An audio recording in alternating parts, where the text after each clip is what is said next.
માંગરોળ શહેર પ્રશાસન તેમજ નગરજનોના સહકારથી ભવ્ય તિરંગા યાત્રાનું આયોજન કરવામાં આવ્યું। જૂનાગઢ જિલ્લાના માંગરોળ શહેરમાં માંગરોળ શહેર પ્રશાસન તેમજ નગરજનોના સહકારથી ભવ્ય તિરંગા યાત્રાનું આયોજન કરવામાં આવ્યું।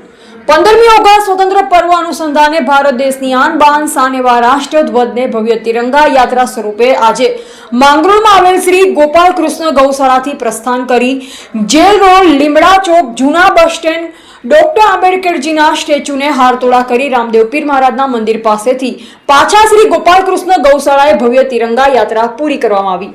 ભારત દેશ 1947માં આઝાદ થયો। ભારત દેશને સ્વતંત્રતા અપાવવામાં અનેક ભારતના વીરોએ સપૂતોએ બલિદાન આપ્યા। ત્યાર પછી ભારત દેશના વીર સૈનિકો ભારત દેશના દુશ્મનોથી રક્ષણ કરી રહ્યા છે।